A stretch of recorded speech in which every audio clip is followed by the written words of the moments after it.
Hey everybody, welcome to Licked and Loaded. I'm Laura Desirée, and I am so excited to welcome today's special guest. She is a world-class athlete, an iconic, legendary bodybuilder, and an activist for the lives of the transgender people today. I'm very pleased to welcome her onto the show. A big, big, big warm welcome to the incredible Janae Marie Kroc.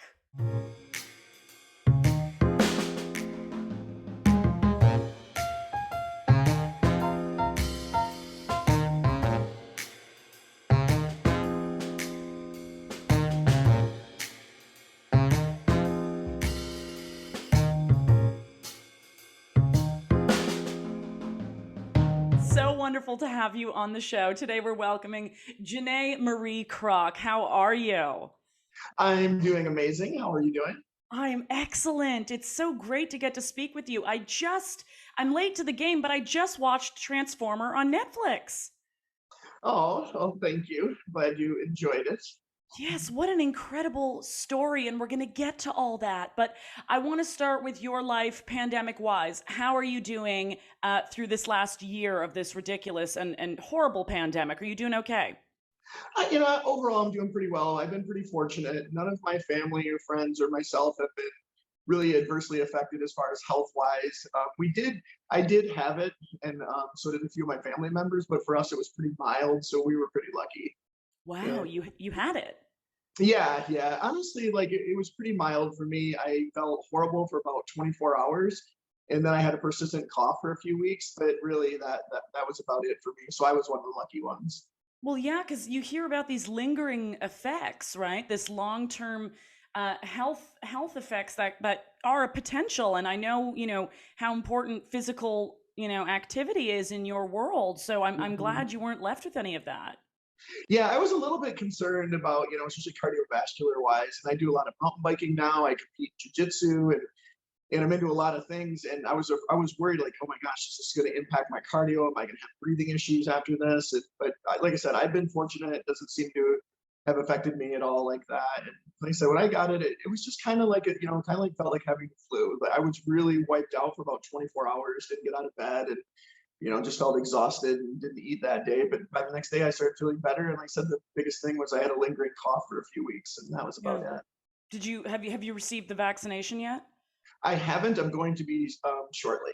Good. That's a waiting to. I was actually just emailing my healthcare provider about that. But yeah, I'm Yeah. going to get that taken care of soon. Have you been able to get yours? Yeah, I did. I'm in New York City, and I received my first dose of the Moderna vaccine, and I don't know. It wiped me on my ass. Like it knocked me right out.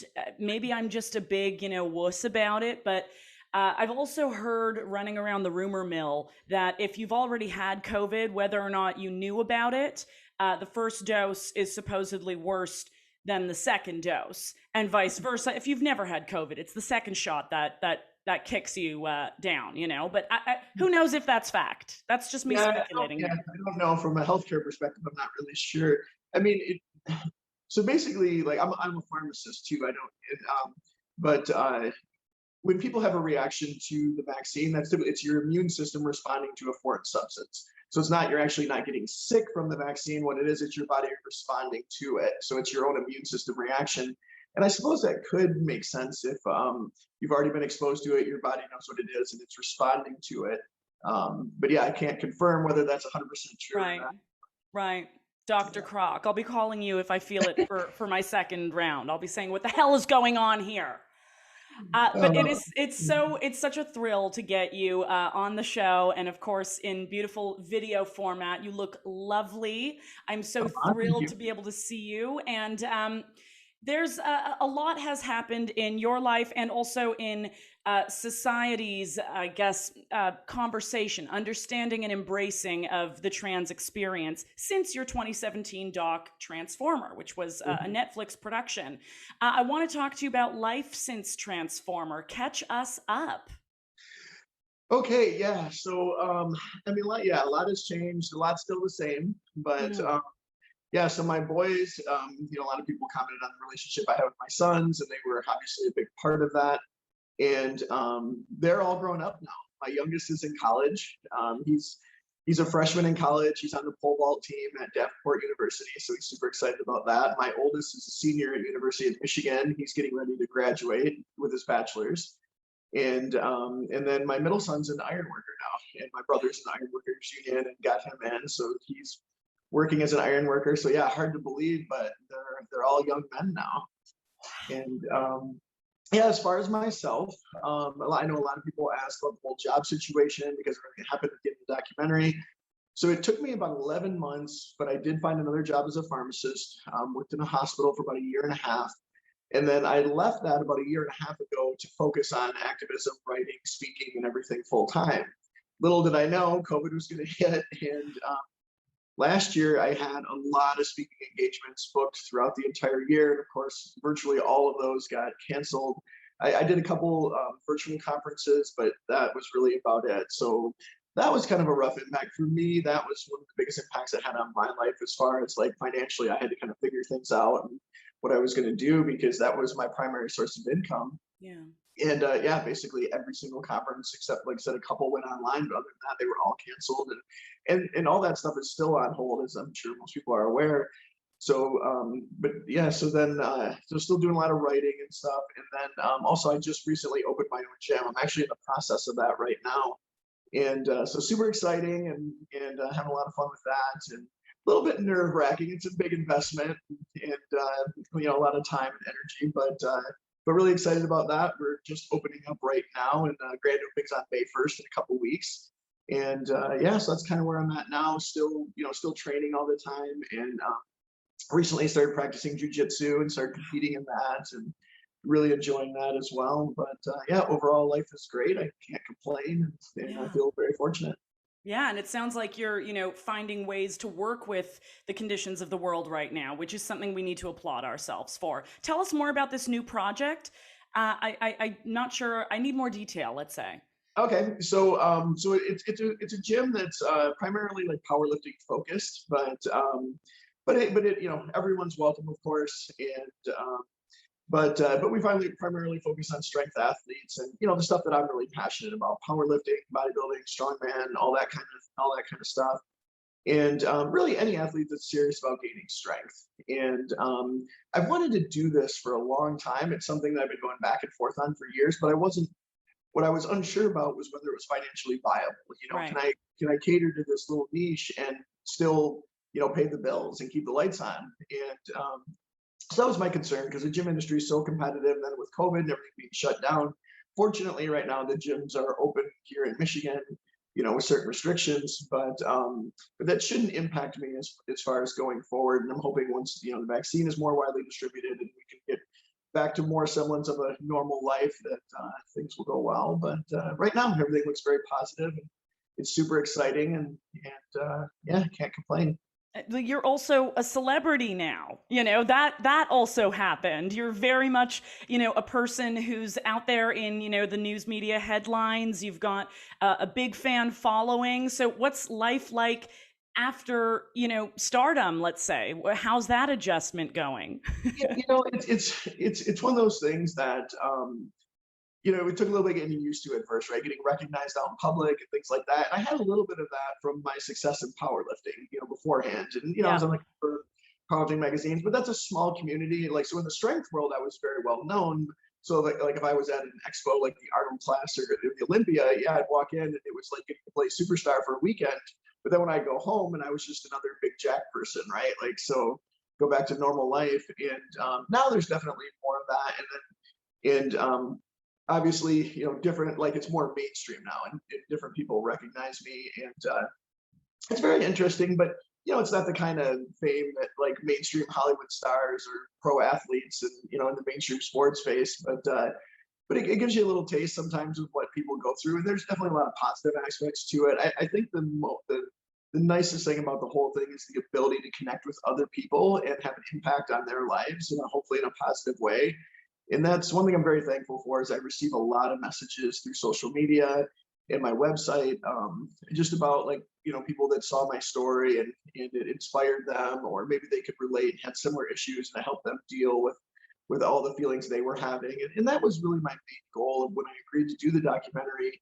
I explained to the director when he flew out and met me ahead of time, and wanted to kind of pitch what he had in mind. And my main concern was sensationalization, right? Like having this turned into a freak show. I mean, me being me, this big muscular person, and also being trans. And I'd had that, some of the interviews and stuff I had done before that happened to me a couple times. So that was my main concern. And I told him, I said, look, I'm not so much concerned about trying to be some kind of reality star or anything like that.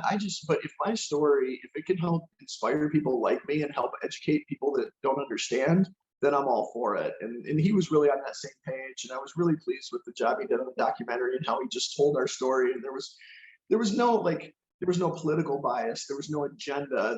Nothing was scripted. Everything you see in the documentary was basically just following us around for a 2-year period and, observing our life. And so the nicest thing about all that and the exposure, especially once it hit Netflix, was just, all these people messaging me and, letting me know that I had a positive impact, that my story had a positive impact on their life. And that's been far the biggest blessing. And it's been so nice. And I still receive those messages daily, and it means a lot. And that was, I would say that's the brightest point of all of this. Yeah, that's how you and I connected. I was in there dropping some love in that inbox. I couldn't resist. It was the first thing I did when the credits rolled after watching it. So being in that process of telling and telling your life story, sharing your life so openly and intimately, I mean, did that make your journey more challenging for you? Were there hesitations?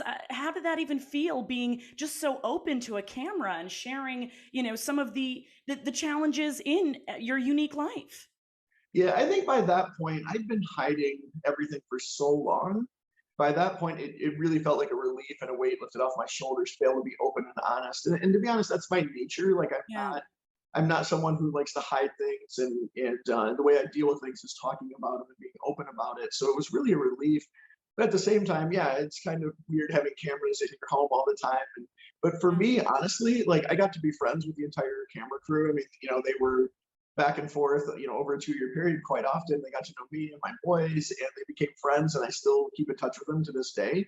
And so when they were there, it was like we were just hanging out, and I actually had to remind myself that everything was being recorded and everything I said was, was being documented. So it was, yeah, but it was just, for me, like I said, I'm naturally open and honest. I just relaxed and did what I did and put my trust in Michael, the director, that he, was going to do an honest job and portray everything the way it was, and he really did. So I was really happy with that. But yeah, after a little bit of time, it was just, like I said, I totally forgot they were even there. It's just like, oh, put the mic on again and get going. But it was like, because I got to know them so well, and they were such a great group of people that, they just became friends. And it was just like us hanging out whenever they were there. We were always laughing and having a good time. And it was like an all access pass, like it felt very much like we were a part of your family. I mean, just the relationship of you and your boys, so beautiful. That's the word for it. Absolutely beautiful. And it makes me wonder,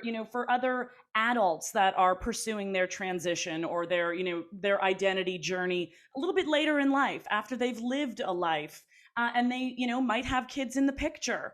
How, are there words you have for them about, staying as confident and as fearless and as compassionate in that journey? Yeah, I think the important thing, especially with your own children, is just honesty, being open and honest. Luckily for myself, I told them when they were very little, so they knew their whole lives. This was never a secret that I had to like come out to them. I mean, and it was hard because my ex was totally against that. She felt that it was going to be, she said it would mess them up and all this. And I explained exactly the opposite. I said, it'll be much harder if I wait, and sooner or later they're going to find out, right? Like, and at this point, like I was still closeted about everything. But I said, when they find out, they're going to wonder, why didn't you tell us? Why weren't you honest about this? And if it's nothing to be ashamed of, why did you hide it? Yeah. And so I just, felt right from the beginning, it's important to be open and honest. The thing that did was it really established a strong bond between all of us, and that trust. They knew that I was never going to hide anything from them. I would never lie to them.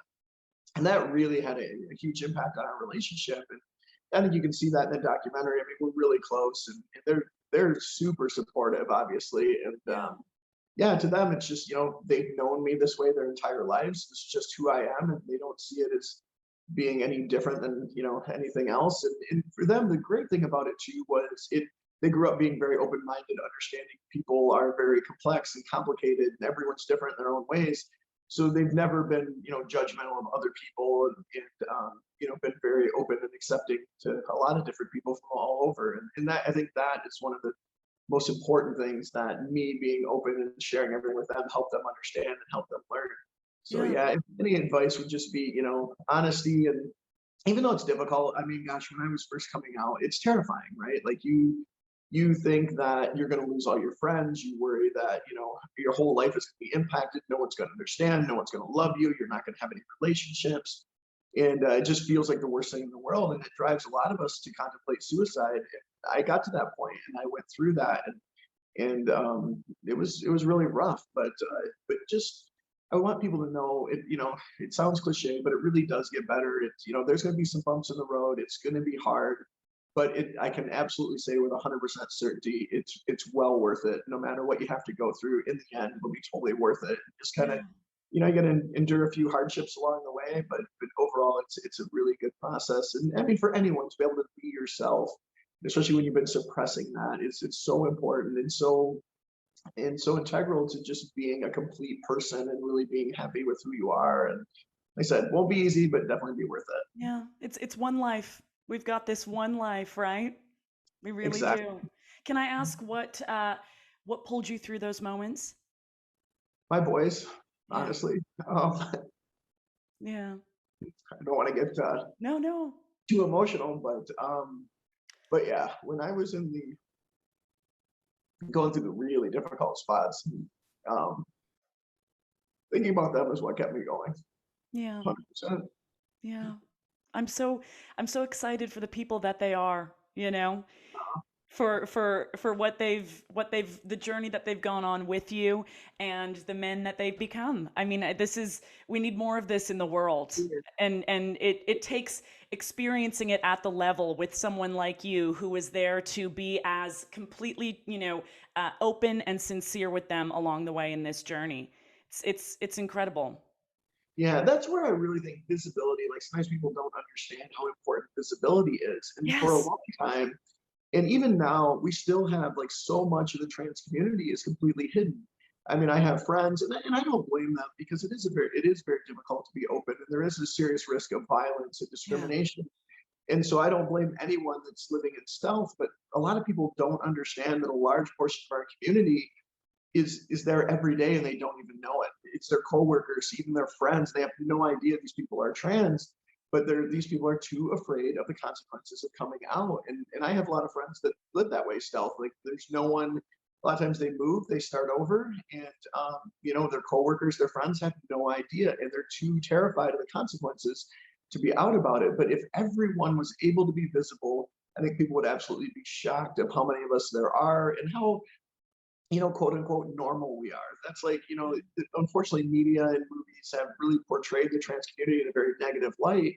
And if people don't know someone that's trans personally, their only idea is what, like Buffalo Bill from Silence of the Yeah. Lambs, and things like that. And that's their idea. They think we're some kind of, these weirdo perverts and predators and all this, which the reality is, a trans community, we're just like everyone else. I mean, Yeah. some of us are amazing, loving people. Some of us are complete jerks. Some of us are super successful, and some of us aren't. It's just, we're just like everyone else, all walks of life. The only difference is that we've had issues with our gender our entire lives.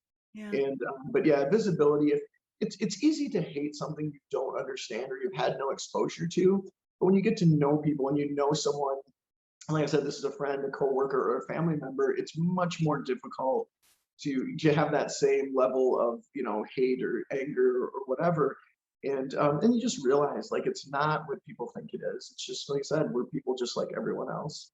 I think that there would be an entirely new reliable power source if people were living their true lives and pursuing their true happiness through identity, because there'd be this electricity of fulfillment coming off of us. I Oh think yeah. that there's a lot of people out there that need to hear this right now, that this is the life and you need to seize it for yourself. And the Yeah. more that the community comes together, it will make it easier. 100%. And I think even people outside the community, so many of us, hide away often the best parts of who we are because we're afraid of judgment from other people. We're afraid of what, our parents will think, our friends will think, our coworkers will think. And so people hide away so many parts of who they are, regardless of, if they're not trans or part of the LGBT community. But all of us have so many things that we're terrified of being vulnerable about and letting everyone see who we really are. If Yeah. everyone was able to be open, life is so much more enriching. And when you're happy like that, you carry that positive energy. It impacts everyone around you.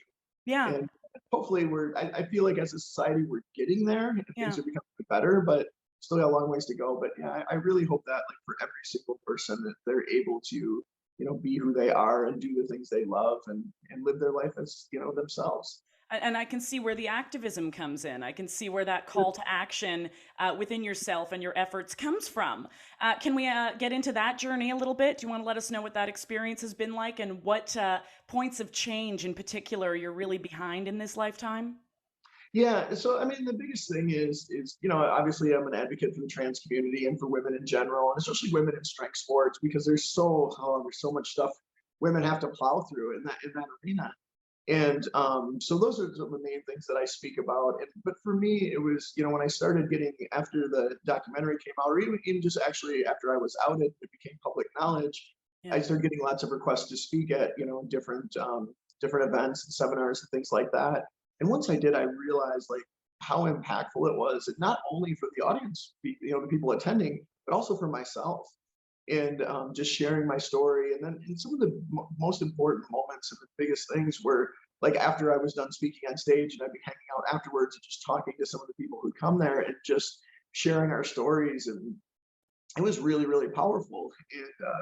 And that's really what inspired me to leave the pharmacy world, was speaking at these conferences and working full time as a pharmacist. It was hard to, make time for all of this and be able Yeah. to travel and speak at all these places. And but there were a couple of conferences a few years ago, and a couple of women's conferences I spoke at back to back. And after the second one in New York City, it was just very clear to me that this is what I need to be doing. This is really important. It has an impact on so many people's lives, and it was just so much more enriching. And not that my job at a pharmacist wasn't important or anything like that, but there were a lot of people that could do that job. And I felt like what I was doing here was something that I was really well suited for, and it Yeah. was really important, and something that was very fulfilling for myself as well. Yeah. So yeah, that journey has been amazing. It's helped me grow as a person, and it's really powerful when you realize you're impacting other people's lives in those ways.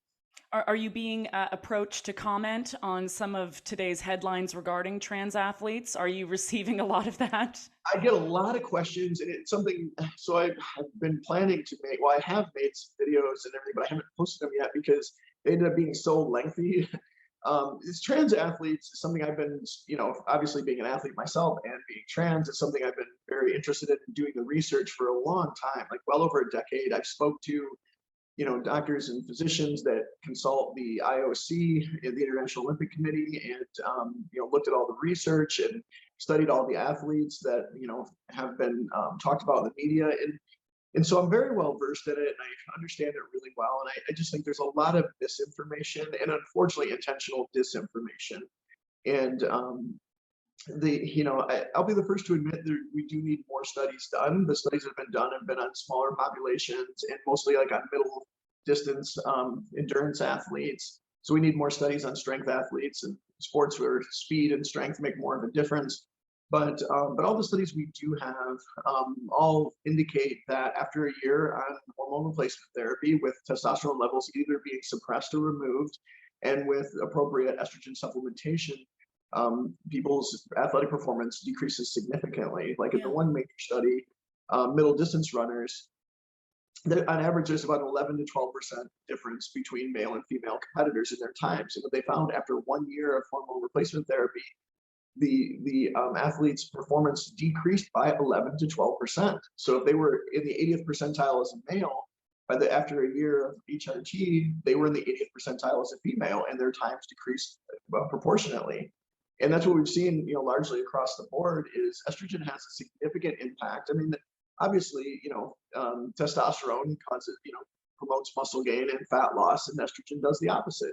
Right. And then if you remove the testosterone and you replace it with estrogen or a combination of estrogen and progesterone, that's what happened. Muscle mass decreases, body fat increases, endurance decreases, red blood cell count decreases, so you carry less oxygen. And also, like, there's been a lot of misinformation too about bone density, and a big issue's been made about bone density and how males have higher bone density. Well, that does normalize in time. When you take away the testosterone, replaced with estrogen, the bone mass does decrease. But really, this is like one of those arguments when people are just looking for something. Their real motives are, you know, that they're prejudiced or whatever, and they're looking for something to throw out there. Because I mean, when have you ever turned on ESPN and heard them talking about, oh my gosh, have you seen that athlete's bone density? Like, it's a ridiculous argument. And here's the thing too, and here's what's really interesting. That was one of the same arguments that were used to keep sports segregated, because on average, people of African descent have much higher bone density than Caucasians or Asians or other people. And this was one of the exact same arguments. So it's like people digging for stuff. And yeah, if we were going to arrange athletes by bone density, African-American women would be grouped with Caucasian men and Asian men. They have similar bone densities. It's just a ridiculous argument. Wow. Really has no impact in the end. And it is something that does normalize over time, although it does take a lot longer. It takes more than a couple of years. Right. But it's just something that really isn't impactful, but something for people to throw out there and to make an argument about. But it's just, another way to promote prejudice. But like, we do need more studies. There needs to be, and one of the biggest problems too, especially with high school athletes, is there's no standard, there's no regulations. Yeah. It's up to the states, and there's wildly different rules. In states like Texas, it basically, whatever your birth certificate says, that's where you're stuck at. And then there's states like Connecticut, where as soon as you identify as trans, you can immediately start competing as your target gender. And I think both those things are obviously problematic. And, I think it's important as far as sports go, with fairness and everything, to require that 1-year waiting period to allow the body to change, allow those things to happen. And especially for young athletes that haven't gone through puberty yet. And, but basically, we need, someone to come together and create, a standard that can be, that can be seen across all the sports and all athletes, and similar to what the Olympics have done. And people, we hear this every time there's talk about trans athletes. Oh, it's the end of women's sports, and they always want to use this term when they're referring to transgender women as biological men. So that misgendering and what it makes people think of, when people talk that way, they're thinking about some big guy with a wig and makeup on, competing in the women's division, and that's not what it is. Like I said, I mean, a large portion of the trans community is completely invisible, and people don't even realize we're there. Yeah. But you need to have those standards, and we need more studies, and we need to, keep educating people about all of this. There's just so much misinformation, and unfortunately, a lot of this is driven by hate, ignorance, and prejudice. Yeah. But yeah, it's a topic that I do get asked about a lot. It's something I'm passionate about, and also I really want to help move things forward and help educate people. And, I was going to say, would you work with a research team? Would you want to, maybe seek out leading the kind of research that needs to happen? Absolutely. And like I said, I have been in touch with some of the people that consult with the IOC, and I would love to be involved in all of that. And, help educate people. And I think I'm someone too that, I'm trans myself, and I'm an athlete, but I'm not coming into this with the attitude that, just let us compete, and everyone, don't worry about anything else, just throw us in there, and we should be able to compete no matter what. I think, it does need to be fair, and there need to be rules in place. And a lot of people wonder, like, I myself have chosen not to compete as a woman since I transitioned. And that is, a lot of people don't understand that, or they misunderstand that as, I don't think it's fair. And I do absolutely, for everything I've just shared, obviously, I do think it's fair for athletes, and that's what the research shows us, and that's what, here's another thing before I get off on too many tangents, but so like, if you Google trans athletes, you're going to see, trans woman, blah, blah, blah, destroys world record. And the thing is, none of that's true. Here's the thing, here's the thing that is not, like, the way this is portrayed, and how everything gets twisted and used to get people, angry and upset about trans athletes. So there is not one single sport in the world, any sport anywhere, where a trans woman has outperformed the best cis female athletes. Not even close. But yet, if you Google that, you see all these world records. Well, what they don't tell you is these world records were set like in the masters division, like in an older division, or they were set in a small organization that isn't representative of the actual capability of all the athletes. Like there was an athlete who broke some powerlifting quote unquote world records. Well, they don't tell you is this was a super tiny organization. It was basically like a backyard meet. I think the person had one or two competitors in their class, and their lifts, while they were a world record in that organization, were not even within hundreds of pounds of the actual world records. But they'll throw an article up on the internet and say broke world record, and that's all people see. So they assume, oh my gosh, this trans woman is stealing these world records from cis women. Right. But that's not what's happening. And even there's one athlete, Laurel Hubbard from New Zealand, who has a good chance of qualifying for the Olympic Games. And I haven't checked on everything recently because they're, with COVID and everything being suspended. And before the Olympics got suspended initially, she still had to qualify, but there's lots of articles out there. So she won. She has had a lot of success. I mean, she won the Australian Games and she won the Pacific Games. And but what people don't tell you too is at the world level, those aren't the most competitive competitions. And when she competed at the World Championships in 2019, she took 6th. And that was actually like higher than she was expected to place. A lot of people didn't even expect her to place in the top 10. But if you Google her on the internet, all they're going to talk about is her victories and how she's smashing records and, all this stuff. But in reality, she's not a threat to beat the top women in the world at all. And she's by far the best trans athlete in any sport as far as success goes. Sounds like there's some agenda pushing, huh, Janae? Yeah, maybe just a little bit. Just a little bit. So that's the thing. I just want to educate people with the truth. And then a lot of people too have heard like another athlete's Felon Fox, the MMA fighter. Well, she's usually one of the ones they throw out there, and they talk, oh my gosh, she smashed these women. She was 5-1, and she was just really. And then they talk about how she fractured a woman's skull. Well, here again, so what actually happened was the fracture was an orbital bone fracture, which is a very common injury in MMA. Other women have suffered the same thing, and they made it sound way worse than what it was. Of her 5 victories as a pro, none of her opponents had a winning record. 2 of the women had never won a single fight, and the one woman who beat her has a losing record in the UFC. So they made her out to act like she was just dominating the sport and crushing everybody. And while she was doing well, she's never beat any high-level women, but unfortunately, because of all the exposure and everything, and she received so much harassment and everything, she retired from the sport, and now she's done. But that's another thing. You pull up articles on her, and they're just going to talk about her fracturing women's skulls and dominating everybody. But they don't tell you the whole story. And the whole story is, yeah, she was doing well, but she beat low-level pros. And like I said, 2 of the women had never even won a single fight. Yeah. And her one loss was to like a mid-level pro. And so she wasn't out there dominating, and she wasn't, hurting these women or causing anything that any of the other women don't suffer in the sport already. But it's the twisting of the stories and the lies that, obviously, and if you're someone who, just reads the stuff on the internet, doesn't do a ton of research, it's very easy to believe, oh my gosh, trans women are taking over women's sports and they're smashing all these records and it's completely unfair. But the reality is it's not happening. And it's been, trans women have been competing for a long, long time, and they have not had the success that you would think, that you would assume they have it just based on a good Google search on the internet. And so many of these readers of these articles and of this content, how many of them just read the headline? Don't even go into the content, which furthers the bullshit, but they just read the headline. Get enough of those behind you, and you're like, okay, yeah, this is a thing. Trans women are taking over. Yeah, you can easily, if you Google trans female athletes, you'll come up with, half a dozen articles right at the top that talk about them smashing world records. But every single one of them, like I said, is either in some small organization that's not representative of the highest people in the sport, or it's like a master's and older division. And, it's not in the open against the best women. Yeah. So where do people go seek the truth?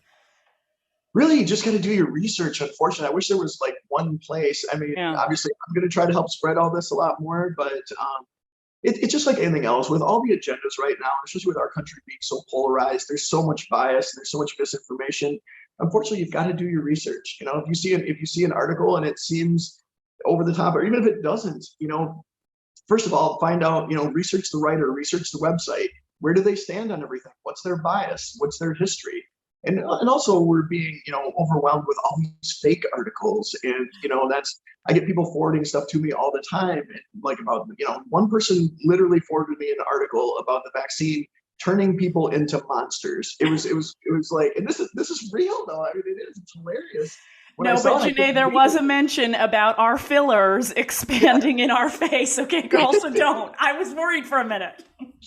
Yeah, and but literally this person forwarded it to me thinking this was true, and the article literally described people turning into Chewbacca. Like, and I mean, it was, and I was like, oh my gosh, like you read this and you actually thought this was true. And but again, probably glossed over it, saw the title, and you do a little research. I researched the article on the website. It was some new website that had popped up recently. Couldn't find anything about who actually published it. It had 4 articles on it, and all of them were sensationalized stuff like this. It was just Right. completely ridiculous. But, forward it on Facebook. Oh, send it to all your friends, and that's how this stuff gets around, and people get scared. We should be embarrassed by just how gullible we're getting, okay? Because Yeah. like you put something in bold font doesn't mean it's the truth, okay? Like we gotta be careful here. Let's not let this get too far out of grip for us. Janae, you're so unbelievable. I'm so grateful to have you on the show today. I have to ask, is there some romance in your life? Well, at the moment, I'm still single. Oh, I was in a really great relationship for about 2 years with a girl from Canada, but we broke up last summer, and partially due to COVID. That was one of the hard parts, like not being able to see each other with the border shut down. But we were also at different points in our lives, and we're still really good friends and care a ton about each other. But yeah, at the moment, I'm single, and maybe I'm talking to somebody, but it's too early to say much. But yeah, at the moment, I'm loving life, and things are great. But yeah, I really do hope to find another relationship that, someone to share my life with, and grow old together. I love that. Before I say my farewells, you're a professional in this realm. I'm a huge fan of Linda Hamilton's arms in Terminator 2. Oh yeah, Okay. yeah, she looked Those amazing. shoulders, like that might be where I realized I'm into women very, very much so. You know what I mean? Like that was one of the turning points for me. How do I get those? What are some of the exercises? Is I there one? wish.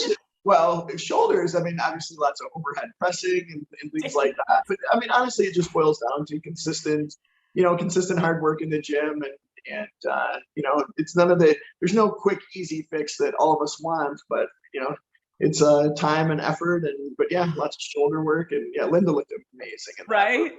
Right? I'm gonna get there. I am. I'm Oh, six you're feet looking pretty tall, good. so the body can hold it, okay? Like I'm ready for it.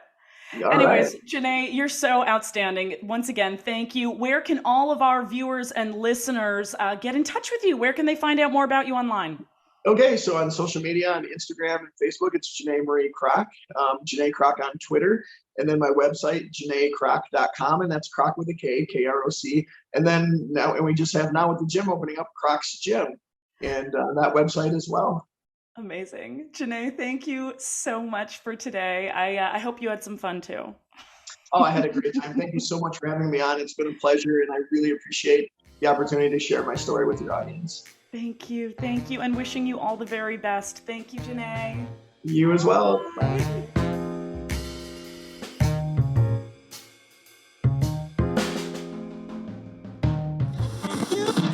This has been a CAM4 radio production. Come say hi at www.cam4radio.com.